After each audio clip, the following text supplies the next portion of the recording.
Security इदारों की बड़ी कामयाबी। टीटीपी के लिए भत्ता लेने वाले सरगर्म अरकान गिरफ्तार अरकान मुख्तलिफ तरीक़ों से भत्ता खोरी में मुआवनत कर रहे थे। मुलजिमान ने दौरान तफ्तीश होशरुबा इंकशाफात कर दिए। मुलजिमान ने टीटीपी कमांडर्स की अफगानिस्तान में मौजूदगी को कन्फर्म किया। बताया कमांडर अब्दुल रज़ाक इस वक्त अफगानिस्तान में है। टीटीपी कमांडर अफगानिस्तान से व्हाट्सएप पर हिदायत देता था, लोगों के घरों दुकानों की वीडियोस मंगवाता, वीडियोस के बाद भत्ते के लिए कॉल्स करता था। भत्ता ना मिलने या ताखिर पर जान से मारने और अगवा की धमकियां दी जाती थी। 9.5 करोड़ पाकिस्तानी इंतहाई गुर्बत की जिंदगी गुजार रहे हैं। खराब मुआशी हालात की वजह से मजीद 1.25 करोड़ अफराद गुर्बत के जाल में फंस गए। आलमी बैंक की रिपोर्ट में इंकशाफ। पाकिस्तानी मईशत की हालत पर शदीद तशवीश का इजहार। कहा गुज़िश्ता माली साल गुर्बत बढ़कर 39.4% तक पहुँच गई। आलमी बैंक ने जोर दिया ज़राअत और रियल एस्टेट पर टैक्स लगाने के लिए इक़दाम किए जाएँ। GDP के 7% के बराबर मालियाती एडजस्टमेंट और बेजा अखराजात कम किए जाएँ। नवाज शरीफ की सरबराही पर किसी सीनियर मेंबर को एतराज़ नहीं होगा। वजारत उज़्मा के लिए उम्मीदवार नवाज शरीफ ही होंगे। शहबाज शरीफ ने तस्दीक कर दी। लंदन में नून लीग के बड़ों की बैठक में अहम फैसले, बयानिए और मंशूर के लिए कमेटी बनाने का फैसला। तमाम CEC मेंबरान से 7 रोज़ में तजावीज़ तलब। रहनुमाओं के तहफ़्फ़ुज़ात का मामला भी नवाज शरीफ खुद देखेंगे। सीनियर रहनुमाओं ने राय दी। नवाज शरीफ की आमद पर आवाम के लिए मुआशी रिलीफ का बयानिया होना चाहिए। नवाज शरीफ ने हिदायत की इधर उधर के बजाय सिर्फ मुआशी अहदाफ पर तवज्जो मरकूज रखी जाए।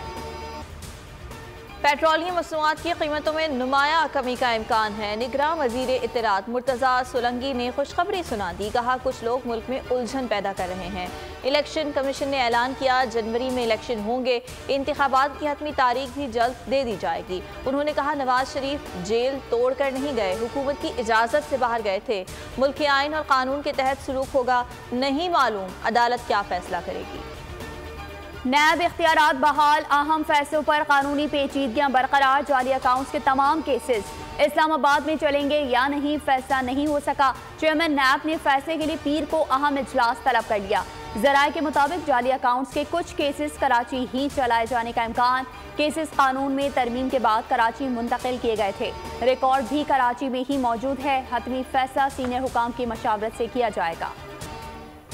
एहतसाब अदालत इस्लामाबाद में नैब तरमीमी ऑर्डिनेंस की जद में आए रेफरेंस की दोबारा मुंतकली जारी। 2 रोज़ में नैब ने 44 रेफरेंस का रिकॉर्ड अदालतों में जमा करा दिया। नैब ज़राए के मुताबिक दीगर रेफरेंसेस का रिकॉर्ड पीर को जांच पड़ताल के बाद जमा कराया जाएगा। कोशिश होगी पीर तक तमाम 80 रेफरेंस के रिकॉर्ड की जाँच पड़ताल मुकम्मल कर दी जाए। लाहौर में मूसलाधार बारिश, शहर पानी पानी हो गया। नशीबी इलाके जेरे आब आ गए। सड़कें डूबने से ट्रैफिक की रवानी मुतासिर। बारिश से canal road, Davis road, Nicholson road, Lakshmi Chowk, Nisbat road, GPO Chowk, Gulshan Ravi और मुजंग डूब गए। सर्विसेज अस्पताल, जिना अस्पताल और जनरल अस्पताल की नई इमरजेंसी जेरे आब। सबसे ज्यादा रिहाइश लक्ष्मी चौक में 132 मिलीमीटर रिकॉर्ड की गई। गुलशन रावी में 128, कुर्तुबा चौक 120 मिलीमीटर पानी बरस गया। गुलबर्ग में 113, पानी वाला तालाब में 101 मिलीमीटर बारिश रिकॉर्ड की गई। 88 ग्रिड स्टेशन ट्रिप्स होने से मुतादिद इलाके बिजली से महरूम। मुल्क भर में बारिशों का नया स्पेल। फैसलाबाद समेत पंजाब के कई शहरों में बादल बरस पड़े, कई शहर पानी पानी। इस्लामाबाद और रावलपिंडी में भी गरज चमक के साथ बारिश। कराची में शदीद गर्मी और हब्स बरकरार। महकमा मौसमियात ने गरज चमक के साथ बारिश की पेशगोई कर दी। हैदराबाद में भी बादल बरसेंगे। बारिश का सिलसिला 24 सितंबर तक जारी रहने का इम्कान है। मुल्क में बिजली चोरों के खिलाफ क्रैकडाउन जारी। 17 रोज में 7 अरब 88 करोड़ 90 लाख रिकवर कर लिए गए। पावर डिवीजन के मुताबिक 2301 बिजली चोर गिरफ्तार किए गए। क्रैकडाउन के दौरान 15,047 FIRs का इंदराज किया गया। डॉलर स्मगलिंग और माफियाज के खिलाफ कार्रवाई के मुस्बत नताइज। डॉलर के मुकाबले में रुपया ताकत पकड़ने लगा। एक हफ्ते में इंटरबैंक में डॉलर 5 रुपए 9 पैसे, ओपन मार्केट में 3.5 रुपए सस्ता हो गया।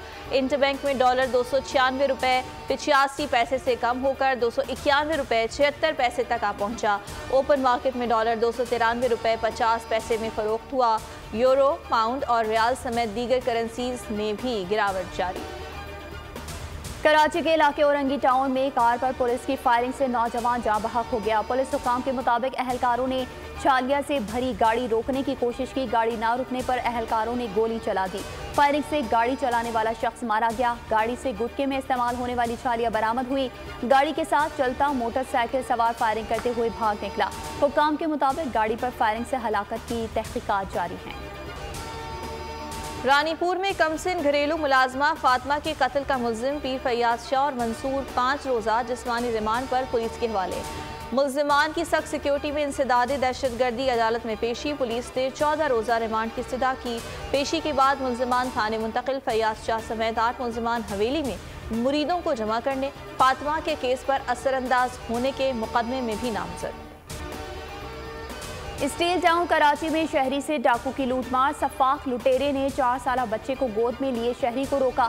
डाकू को देखकर शहरी ने दौड़ लगाई। मुल्जिम की हवाई फायरिंग सहम कर रुक गया। मुल्जिम ने मोबाइल छीना, मोटरसाइकिल की चाबी भी ले गया। स्टील टाउन पुलिस ने सीसीटीवी फुटेज की मदद से स्ट्रीट क्रिमिनल ताहिर को गिरफ्तार कर लिया। कराची में शौहर ने घरेलू झगड़े पर बीवी की जान ले ली। टीपू सुल्तान उमर कॉलोनी के रिहायशी शाहिद अब्बास ने 30 साला अलीना को तेज धार आले के वार करके कत्ल किया। पुलिस के मुताबिक वारदात के बाद मुल्जिम मौके से फरार हो गया।